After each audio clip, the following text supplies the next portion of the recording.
Sur France 24 et sur Radio France Internationale pour une interview exclusive à Cotonou au Bénin avec le président de la République, Patrice Talon. Avec moi pour vous interviewer, Monsieur le Président, Christophe Boisbouvier de RFI. Monsieur le Président, bonjour. Bonjour, Monsieur Boisbouvier. Monsieur le Président, bonjour. Monsieur le Président, cette année a été marquée par une grave crise politique et par des violences meurtrières. Les législatives se sont déroulées en l'absence des partis de l'opposition et le 28 avril, 3/4 des Béninois se sont abstenus à ces élections législatives. C'est un record. Est-ce que cela n'a pas été pour vous un désaveu ? Je veux bien vous l'entendre dire ainsi, désaveu. Désaveu par rapport à quoi ?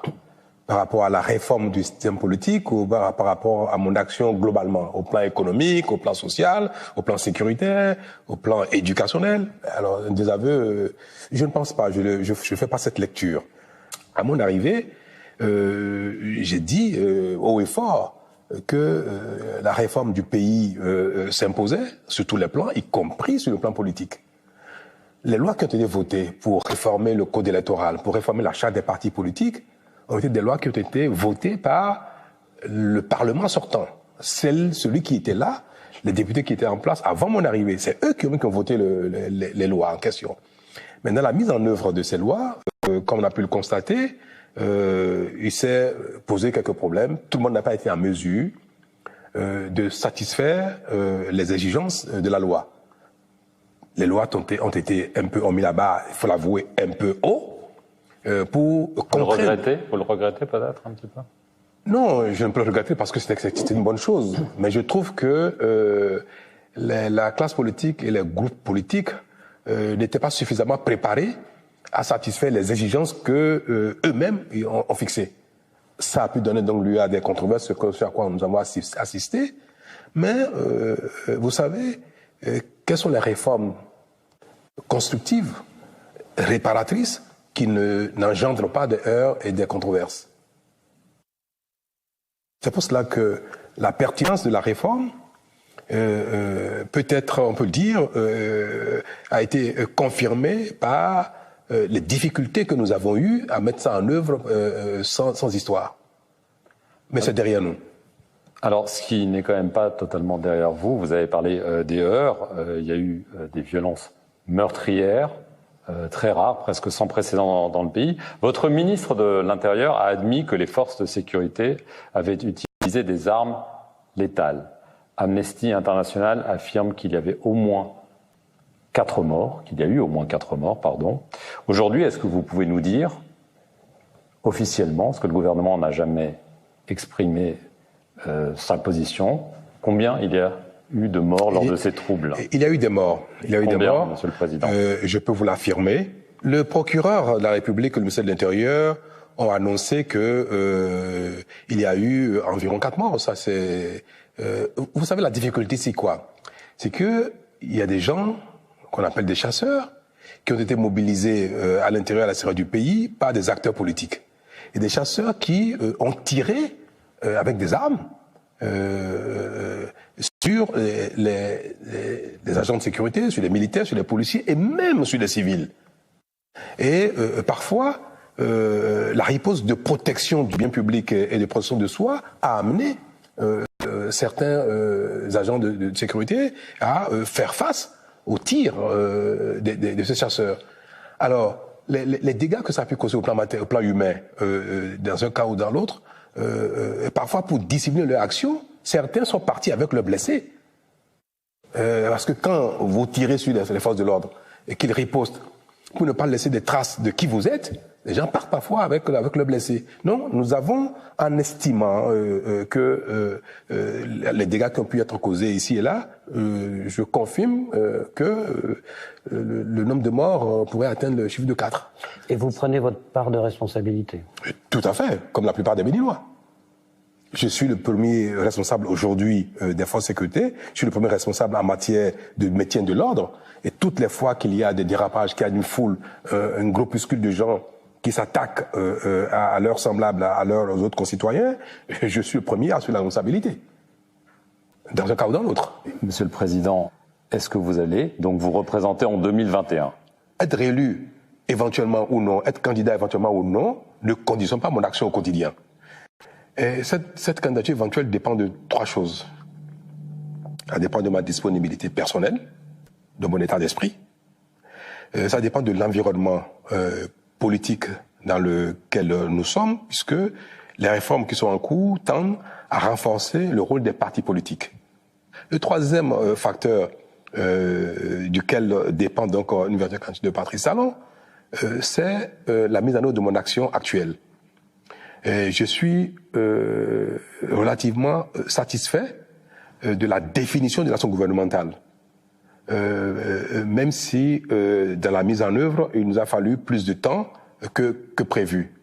Ces 3 facteurs, demain, détermineront mon choix. Mais je vous dis, j'aviserai en tenant compte de ces 3 facteurs demain, si je dois être candidat ou non.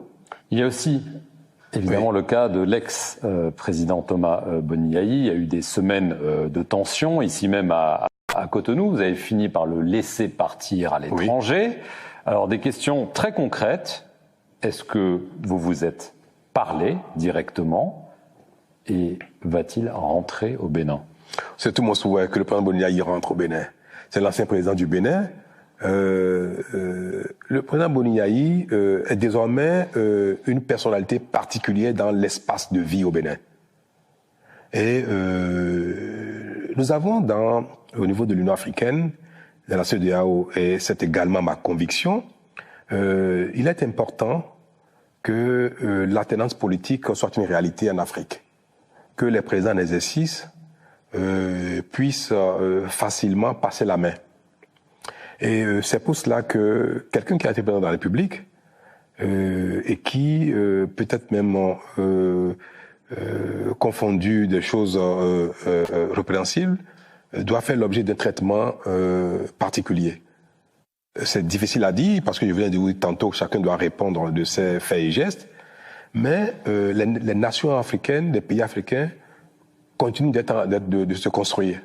Je ne peux pas vous dire que la nation béninoise, elle est, nous avons fini de la construire, elle est une et complète, non. J'ai également dans mon rôle actuel la responsabilité de porter ma pierre à la construction de la nation béninoise. Et pour peu qu'un ancien président fasse l'objet de tracasseries fondées ou pas, une bonne partie de la nation, du peuple peut mal le percevoir. Et c'est pour ça que j'ai beaucoup regretté l'implication du président Boni Bouyaï dans ce qui s'est passé, parce qu'il a été impliqué dans ce qui s'est passé. Je lui ai fait comprendre, je lui ai dit ouvertement, parce que moi j'ai un langage assez direct, je lui ai fait comprendre. Mais c'est désormais du passé. Mais malgré cela, mon souhait était qu'il rentre et qu'il montre au peuple béninois que même si il a désapprouvé la manière dont les élections se sont passées par la mise en œuvre des nouvelles lois et que cela a pu amener de la violence, de la controverse et consorts, nous sommes capables de tirer un trait sur cet événement difficile pour nous et que chacun, dans la sagesse, continue de contribuer à un environnement de paix et de développement. Le président Boniaï a été 10 ans président de la République du Bénin, donc responsable de notre devenue, de notre destin commun, même s'il n'est plus dans la charge, la noblesse de la fonction doit continuer d'être pour lui un impératif. Et c'est pour ça que ce serait bien que le président Boniaï rentre, d'autant qu'aujourd'hui, plus personne ne doit craindre les suites de son action à cause de l'amnistie. Donc il n'a plus rien à craindre, même si il avait des inquiétudes quant à l'interpellation d'un juge sur ce qui a pu se passer. C'est fini. Le 20 août dernier, le Nigeria a fermé ses frontières terrestres avec tous ses voisins et notamment avec vous, oui. Le Bénin. Alors, on connaît les raisons économiques, notamment la lutte contre la contrebande, mais on sait aussi l'investissement de l'ancien président Obasanjo en faveur du président Boniaï. Est-ce que ce n'est pas aussi à cause du traitement qui a été initialement infligé au président Boniaï que le Nigeria a pris cette mesure? Je trouve ça assez curieux que on dise que parce que le président Boniaï a reçu une convocation d'un juge et que cela a pu être une raison de fermeture des frontières du Bénin. Non. La situation du Bénin, des frontières terrestres entre le Nigeria, le Niger, le Bénin, est une situation difficile. Elle est préoccupante aussi bien pour nous, pour notre population, pour nos acteurs économiques, que même pour les autorités nigérianes. J'ai vu le président Buhari déjà plusieurs fois sur la question. Il est très embarrassé. Les administrations sont en train de travailler pour enfin trouver les mesures techniques qu'il faut pour que cette solution radicale ne soit pas... D'abord, elle ne peut pas durer. Pourquoi? Parce que nous sommes deux pays frères et quels que soient les problèmes techniques que nous reconnaissons tous, nous sommes tenus de trouver une solution pour ne pas mettre un mur entre les deux peuples. Et ce n'est pas la volonté du président nigérian. Pas du tout. Et ce n'est pas non plus ma volonté, et nous travaillons à cela. Donc vous espérez une solution bientôt? Il y aura une solution très bientôt qui va satisfaire les exigences de libre-échange entre deux pays. Alors, je vais en venir rapidement pour conclure à une question plus économique. Vous êtes depuis longtemps un défenseur du franc CFA. Le gouvernement se dit prêt à une réforme ambitieuse de la zone franc. Quel gouvernement? Le gouvernement français. Ah, il faut le dire. Le gouvernement français, pardon, oui. Si je ne l'ai pas dit, c'est mon erreur. Oui. Par la voix de son ministre de l'économie, Bruno Le Maire. Oui. Alors, une question concrète. Est-ce que vous seriez favorable à un transfert des réserves monétaires de la Banque centrale des États d'Afrique de l'Ouest dans un autre pays que la France? C'est une des mesures qui est réclamée. Cette réforme est souhaitée de tous, y compris par le gouvernement français actuel, y compris par le président Macron. Nous sommes tous d'accord là-dessus, à l'unanimité, pour mettre fin à ce modèle qui, en fait, techniquement, n'était pas un problème. Vous savez, une monnaie a deux faces, a deux valeurs. Il y a la valeur technique et la valeur psychologique. Cet état de choses est devenu un problème pour le CFA, mais un problème psychologique, pas un problème technique. Si demain, nous mettons en œuvre, et ça va se faire très, très rapidement, nous mettons en œuvre cette mesure, les réserves de change seront gérées dans les diverses banques centrales. Américaines, chinoises, japonaises, canadiennes et autres, et européennes. Donc, la Banque centrale des pays d'Afrique de l'UEMOA va gérer la totalité de ces réserves de devises, va les répartir auprès de des diverses banques centrales partenaires dans le monde. Psychologiquement, par rapport à la vision de souveraineté et de gestion de sa monnaie, il n'est pas bien que ce modèle continue. Parce que c'est également quand même la vision du monde par rapport à une monnaie à un pays est un élément important de la valeur de la monnaie. Ce changement de domicile des réserves de change de la Banque centrale, c'est pour quand? C'est pour avant le sommet Afrique-France du mois de mai prochain?